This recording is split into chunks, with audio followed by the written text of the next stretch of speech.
Dans la prochaine capsule, on va voir comment nommer les prismes et les pyramides.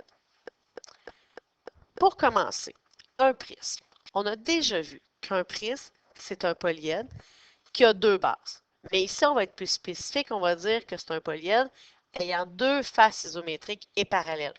Et ces deux faces-là sont appelées les bases.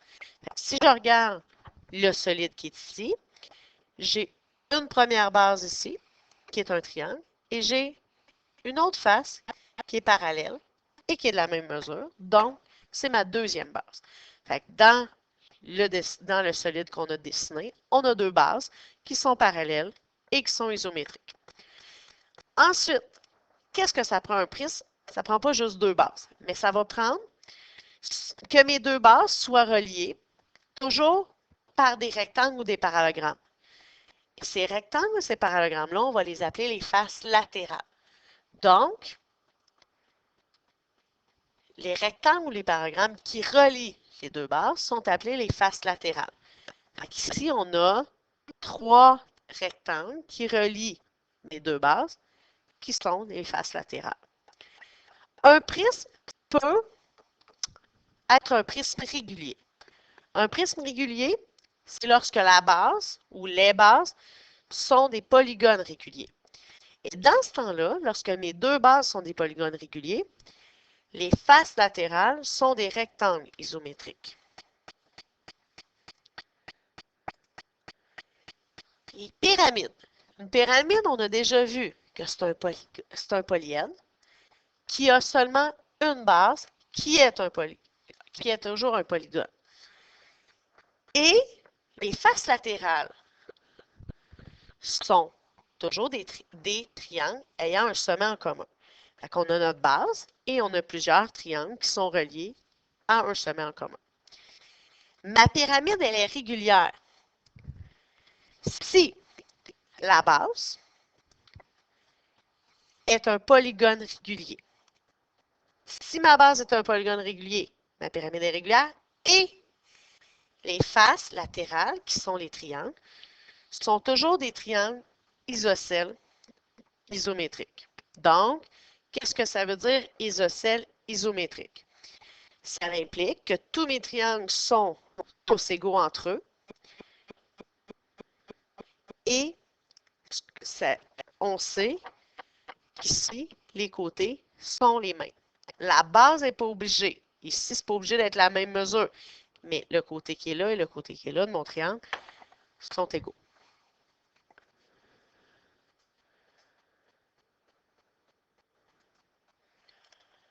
Comment on identifie le nom d'un prisme ou d'une pyramide?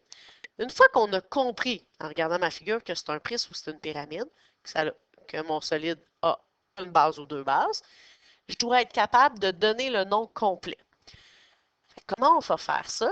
Le nom d'un prisme ou d'une pyramide, c'est qu'on identifie un prisme ou une pyramide selon la forme de sa base. Si je regarde mon premier solide, je vois qu'il y a deux bases. Donc, par exemple, ça, c'est ma première base, ma deuxième base. Mes deux bases sont parallèles. Donc, je sais que je parle d'un prisme. Je vais écrire que c'est un prisme. J'ai un prisme ici. Mais pour être complet, il faut que j'identifie est-ce qu'il est régulier ou pas. Ça veut dire, est-ce que ma base est régulière? Si oui, je vais dire que c'est un prisme régulier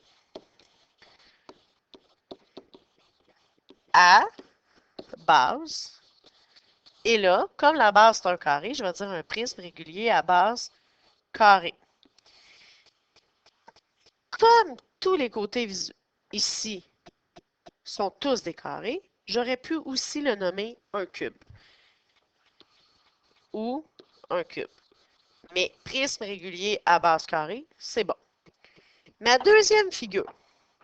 Si on regarde ma deuxième figure, il y a une base. Ma base est ici. Et les faces latérales sont tous des triangles. Donc, comme j'ai juste une base, je sais que c'est une pyramide. Pyramide à base. Et là, pourquoi je n'ai pas écrit régulière? Parce que tous les côtés de ma base ne sont pas réguliers. Ils ne sont pas tous de la même mesure. Dans ce temps-là, je ne marque pas régulier. C'est une pyramide à base rectangulaire. Parce que la base, c'est un rectangle. Ensuite,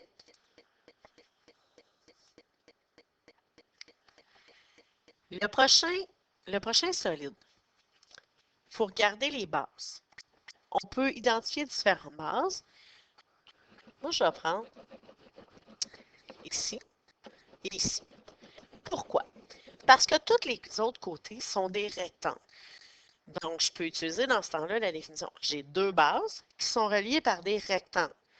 Comme j'ai deux bases reliées par des rectangles, je sais que j'ai un prisme. Prisme. Et là, ma base, est-ce qu'elle est régulière? Oui. Fait que je vais dire prisme régulier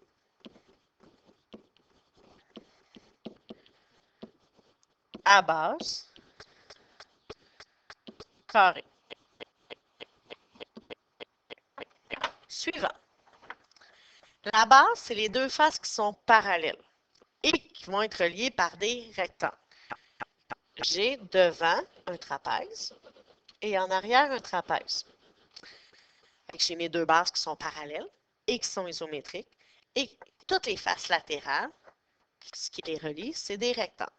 Là, je vais pouvoir dire que c'est un prisme. Mais comme ma base n'est pas régulière, je ne peux pas dire que c'est un prisme régulier. C'est un prisme à base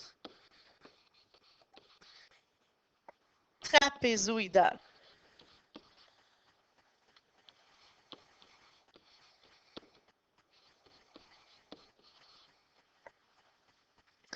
On s'entend que c'est un des mots que je vais te demander de savoir parce que la base, c'est un trapèze, mais quand on le nomme, c'est un prisme à base trapézoïdale. Le suivant.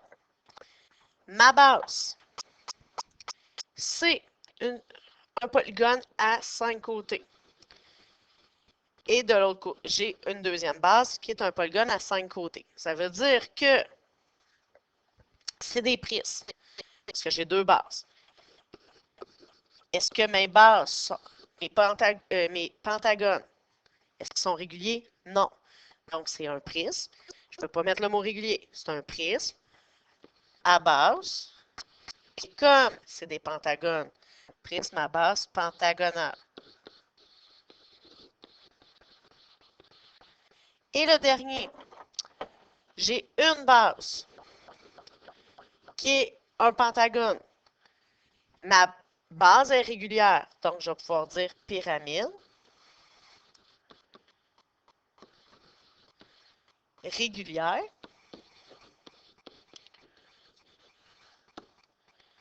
À base pentagonale.